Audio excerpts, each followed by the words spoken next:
Mga pangyayari sa politika, kalagayan sa ekonomiya, mga kaganapan sa entertainment at iba pang mga balitang pambansa. Pinas Update, maging updated sa balita upang maging makabuluhang mamamayan ng ating bansa. Libo-libong Pinoy pageant fans ang nadismaya matapos mabigo si Michelle Marquez D na makapasok sa top 5 sa katatapos lang na 72nd edition ng Miss Universe 2023 na ginanap sa National Gymnasium sa San Salvador, El Salvador nito lang November 19, 2023 Philippine Time. May iba na pinuri si Michelle sa kanyang naging performance at may iba na nagtataka dahil tila nababalutan ng kontrobersya ang hindi pagkapasok ni Michelle sa top 5. Top 5. Ang nakapasok sa top 5 ng kompetisyon ay sina Miss Australia, Puerto Rico, Nicaragua, Thailand at Colombia. Dinala ni Michelle ang mga Pinoy at ang bansa hanggang sa top 10 na minarkahan ang ating pagbabalik sa semifinal round mula noong nakaraang taon. Inuwi naman ni Shanice Palacios ng Nicaragua ang Miss Universe crown kung saan gumawa rin siya ng kasaysayan sa kanyang bansa sa pamamagitan ng pagkuha ng kanilang unang korona sa Miss Universe. Bagamat hindi man napanalunan ni Michelle ang korona, tsak na siya ay nagbigay ng magandang impresyon sa lahat sa buong mundo sa kanyang tiwala sa sarili habang naglalakad sa suot na red body-hugging swimsuit at sa kanyang kahanga-hangang black evening gown. Nang inspirasyon ay mula kay Apo Wang-ud, ang 106-year-old last and oldest mambabatok. Rian's reaction. Ngunit ang number 1 supporter at matalik na kaibigan ni Michelle na si Rian Ramos ay tila hindi kumbinsido sa naging resulta sa katatapos lang ng Miss Universe pageant. Sa kanyang post sa X app o dating Twitter, tahasan niyang inilabas na kanyang opinyon. Mababasa sa tweet ni Rian ang salitang something, kalakip ang 3 klase ng isdang emojis. Ang naturang tweet ni Rian ay maaaring ituring na something fishy, isang pahayag na nagpapahiwatig ng pangangambang maaaring may hindi magandang nangyayari o mayroong suspisyon sa isang kaganapan. Sumang-ayon naman ang ilang netizens at nagbigay ng suporta sa pahayag ni Rian. Nakiusap pa si Dr. Dalvi kay Rian na gamitin nito ang kapangyarihan niya bilang isang sangre. Anya, please use our sangre powers, Rian, kalakip ang smiling face at Philippine flag emojis. The controversial screenshot. May isa pang nagbahagi ng screenshot na tila nagmula sa opisyal na Instagram account ng Miss Universe El Salvador, kung saan makikita ang mga kandidatang pumasok sa top 5. Sa graphic, malinaw na makikita na kasama si Michelle sa mga kandidata sa halip na si Antonia Porcil ng Thailand. May isang nag-iwan ng komento na smells like something's cooked na maaaring maunawaan sa Tagalog bilang mukhang may niluluto o parang may iniimbento.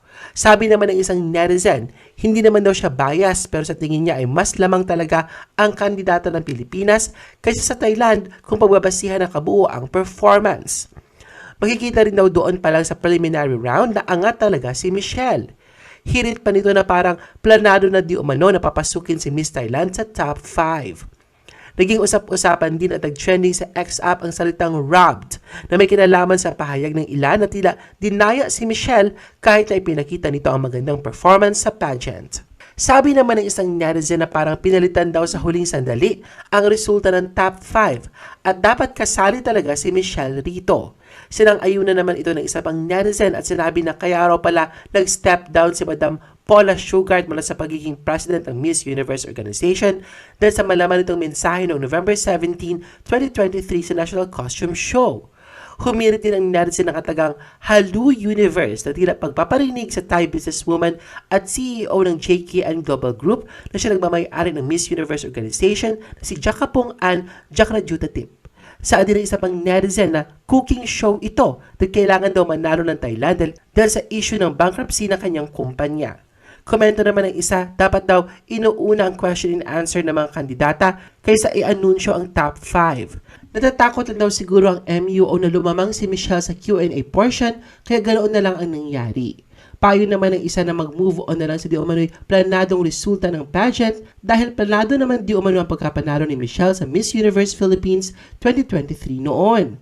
Maging masaya na lang daw sana ang lahat dahil nakaabot pa si Michelle sa top 10. Sumagot naman ng isang netizen at kinontra ang tweet ni Rian at sinabihan itong walang fishy na nangyari.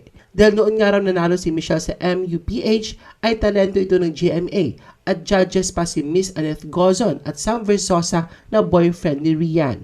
Dumepensa naman ng isang netizen dito at sinabing malakas ang dating ni Michelle sa competition at deserve talaga nito makapasok sa top 5.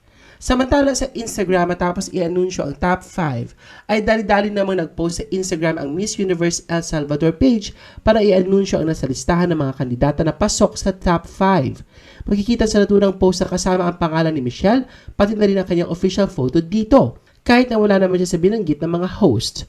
Ngunit bago pa man ito mabura ng Miss Universe El Salvador Instagram page at palitan ng pangalan at larawan ni Miss Thailand, ay marami ng netizens ang nakapag-screenshot nito at nagtanong kung bakit parang binawi ito. May ilan na nag-aalinlangan na baka kasama talaga si Michelle sa top 5 at nagkamali lamang sa pagsabi ang mga host. Kaya naman nagsidagsaan ng mga Pinoy supporters at pageant fans sa comment section na nasabing Instagram post at nagdemand na dapat sila ang magpaliwanag tungkol sa nangyari. Sinabi ng ilang netizen na imposibleng error ito sa edits, pero kung sa text edits pa ito ay maiintindihan pa nila ito. May isa naman nagkomento at sinabi na isa siyang graphic designer.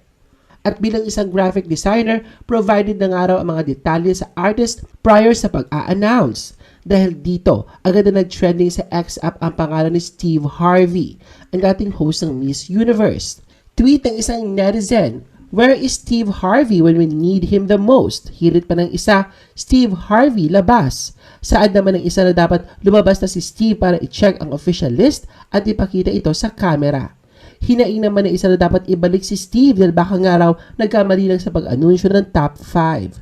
Dagdag pa ng isang netizen, "Steve Harvey, we need your I have to apologize moment again." Bagamat hindi nakamit ni Michelle ang inaasam na ikalimang korona ng Miss Universe para sa Pilipinas, puno naman ng pagsaludo at pagbati mula sa kanyang mga tagahanga ang dumating. Saad ng isang netizen, "Top 10 is top 10, although I believe at Michelle MD deserve to be among the 5 finalists. Nonetheless, congratulations MMD. You brought us back. We're extremely proud." Sentimiento naman ng isa, "We were robbed." Ayaw nga raw pahawakin at palamunin ng mic si Michelle.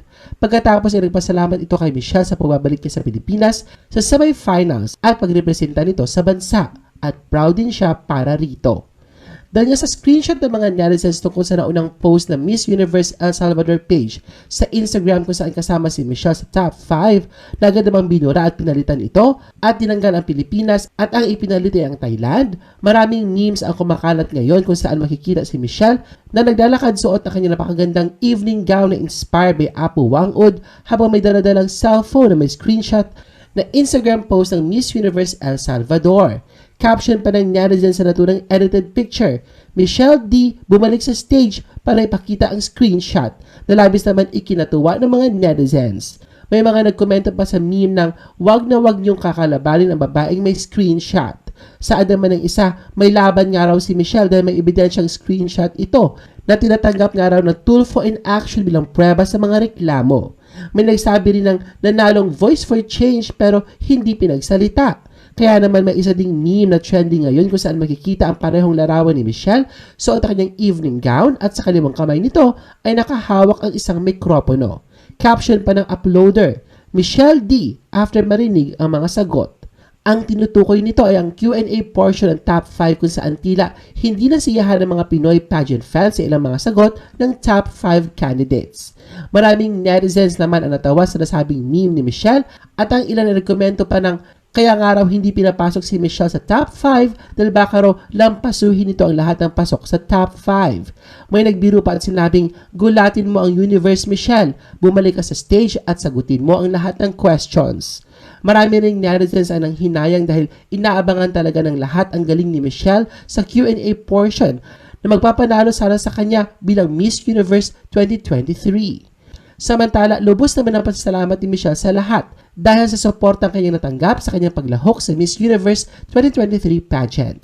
Sa panayam sa kanya ni Diane Castillejos, sinabi niya na grabe ang panghihinayang niya na hindi siya nabigyan ng pagkakataon na makahawak ng mikropono.